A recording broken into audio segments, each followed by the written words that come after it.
Hello everyone, today I'm going to be heading to Preligen, which is a new French bakery that just opened up in San Jose.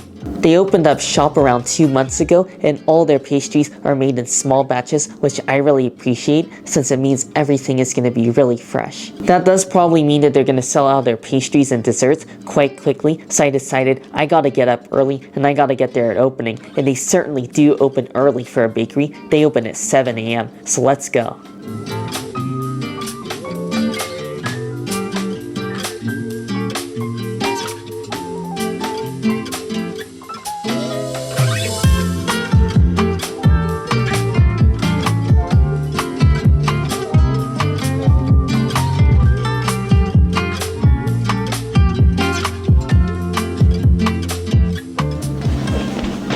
I'm back and I'm still in a bit of a morning fog, so hopefully these desserts and pastries will wake me up a bit. When I was at the bakery, I enjoyed chatting with the owner, and I found out that he first went to cooking school in San Francisco, and then from there he went to Las Vegas and he worked at the Bellagio as a pastry chef, so I think that's a pretty impressive track record, but he wasn't even done there. After that, he spent 10 years working as an executive chef for a corporate company in the Bay Area, and then, again, 2 months ago, he decided to open up this bakery. What I found really impressive is he said that at his bakery, he bakes everything himself, and in order to do that, he has to get there at 2 a.m. every single day, so that just seems crazy. I'm starting off with the butter croissant, and I feel like this is a really good test of a quality bakery. This feels very promising already. It feels really light and airy, and I smell the buttery scent, and this is really enticing.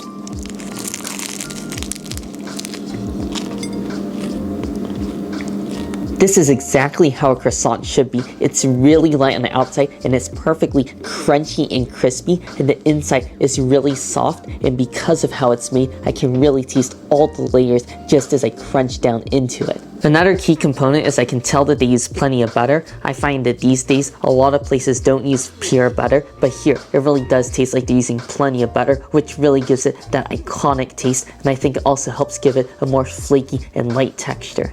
Next, I gotta have a bite of this chocolate croissant, and I love chocolate croissants. Honestly, I think I like them even more than a plain croissant because it's just elevated even more. Wow, I do think I like this chocolate croissant better than just the plain croissant because I love chocolate, and they certainly deliver. There's large slices of chocolate in here, and it tastes like a rich, dark, semi-sweet chocolate, so it's really got that high quality, intense, bitter flavor that goes so good with the croissant. Next we have the almond croissant, and this already looks amazing. I just love all the powdered sugar that's on the outside of this.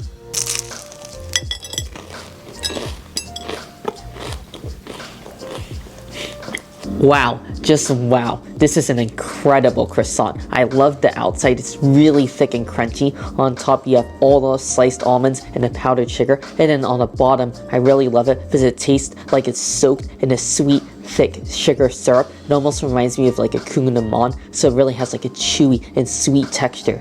The almond paste filling definitely makes a big difference as well. I taste a very slight hint of almond extract, which is nice because it doesn't overwhelm the flavor of the whole croissant, but I think the best part about it is it tastes like they added a ton of extra butter in, so I think the croissant on its own could use a tad bit more butter, but this definitely does that because it's so heavy and rich and sweet and buttery. I mean, this is just like a scrumptious dessert, and I could definitely eat more than one of these, so it's quite dangerous. Next is the lemon berry Danish, and this one just called out to me because I love pretty much anything lemon.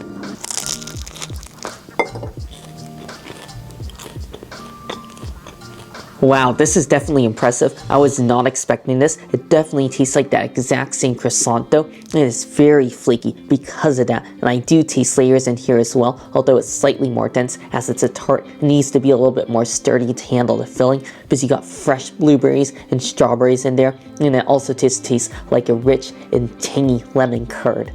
For my last baked item, I'm going to be trying out their blueberry muffin. And I always love myself a good blueberry muffin.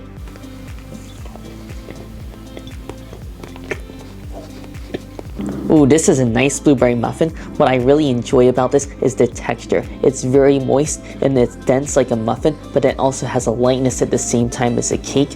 And I love the blueberries in there as well, because it tastes like they're using fresh blueberries. And I also get a bit of tang, since it tastes like there's also a bit of lemon juice that's just been mixed into the batter. Now I'm moving on to our chilled desserts, and the first one I want to start off with is their tapioca pudding. And I always love any tapioca related dessert, and it looks like it's some sort of like coconut pudding on the bottom, and then on top I believe there's some sort of mango puree.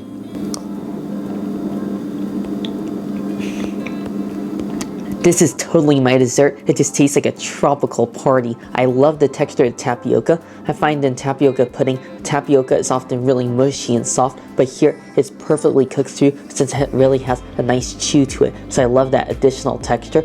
And then the pudding itself has such a rich flavor. It tastes like it was made with like 10 cans of coconut milk.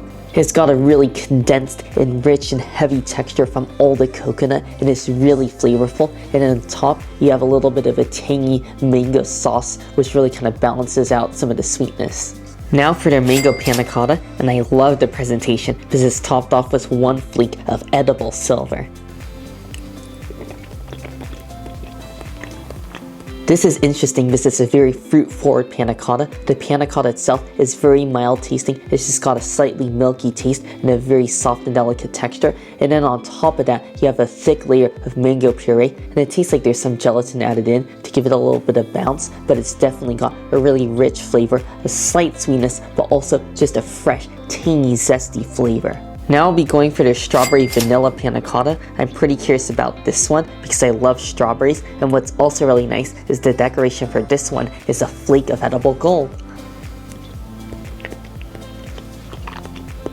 Oh, this is a great panacotta as well. It's definitely noticeably different. On top, you have a thick layer of like a strawberry jam, which tastes very fresh. And then beneath that, you have the panacotta, which tastes a little bit more milky since they put vanilla beans. And I feel like the vanilla just enhances the milky flavor.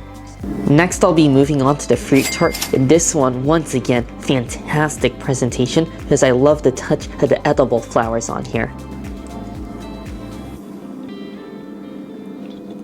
This is an awesome fruit tart. Personally, I don't always love fruit tarts, but I knew just by looking at this that it would be good, and it certainly delivered. All the fruit is at its peak ripeness and freshness, ultra juicy, and then beneath that you have a really dense and heavy pastry cream, and then the key is the homemade crust because it's really rich and buttery. Now for their lemon meringue tart, and I'm serious, whenever I see a lemon meringue tart at a bakery, I get it. Wow, that is one of the best lemon meringue tarts I've had in a really long time. My favorite part is always the meringue top. I could just eat massive dollops of it over and over because I love its light and almost marshmallowy taste. And then beneath that, you have the lemon filling, which I really appreciate because it's sweet, not overly sweet, but it's also not overly tart either. Because sometimes I find that they're really acidic, but not this one. And then beneath that, you have the same crust that was part of fruit tart. So buttery and crunchy and scrumptious. Now for their cheesecake, and this feels really nice and dense and heavy, and I love myself a thick slab of cheesecake. This is a unique tasting cheesecake. I really love the dense filling. I mean, that part is pretty standard, but delicious. I mean, it's rich, it's dense, you get a little bit of vanilla bean, but the key is the graham cracker crust because it tastes like they use cinnamon graham crackers. To me, the extra flavor from the cinnamon really just elevates this cheesecake, and it makes it taste a little bit more fancy, and you definitely know you're having it from a nice bakery. This is the final tart I'll be trying, which is the chocolate tart. Wow, everything about this tastes luxurious. Everything from the thick crust to the middle center. You mean you got a rich chocolate ganache in the center, and then on the top it tastes like there's another layer of like a glossy dark chocolate, and then in the center there's a large dollop of an intense coffee cream which tastes like it's been made with like espresso. If you like dark chocolate or coffee, this is going to be the perfect dessert for you. Now for their milk chocolate praline dome, and this just looks like beautiful. It's just a really rich looking dome, perfectly shaped, and it's topped off again with edible gold. This is insane. This has got to be my favorite item so far, and it's definitely better than a chocolate tart as well. You got a thin buttery crust on the bottom, quite similar to the tarts, but then above that you get a huge mound of a light and airy that almost tastes like a chocolate whipped cream because it's so light and airy. And then in the center it's just filled with huge pieces of hazelnuts, and I will literally fall in love with anything that has hazelnuts in it. Finally, I saved this one for last because I think it might be even better. This is the dark chocolate raspberry dome. In my opinion, you can never go wrong with anything that has raspberries and chocolate, and this is no exception. It's just like a really light and airy cream, just like the previous dome. And what's really interesting about this is there's no raspberry seeds or anything. This tastes like a thin raspberry puree that's just been blended into the cream. So I really love how it preserves the texture of this because you just get a rich, smooth texture of the cream. This was a great experience checking out a new local bakery. I always love discovering new places, especially newly open places. Overall, they have a fantastic spread of different desserts and pastries, and I'm still really impressed since the owner makes such a variety of pastries and desserts, and he's able to do it pretty much by himself. In my opinion, the pastries are great, but my favorite part are all the different desserts. I mean, they just have a massive amount of different desserts, and they all feel really fancy, but my favorite item out of everything I tried, out of that huge assortment of items, was that milk chocolate dome. I mean, that milk chocolate praline dome was just the bomb. I think if you're anywhere in the South Bay, you gotta check out Preligen Bakery. Their pastries are delicious and their desserts are even better. Anyways, I really hope you all enjoyed the video. Make sure if you did to give it a like, and also make sure to subscribe, and I'll see you in the next one.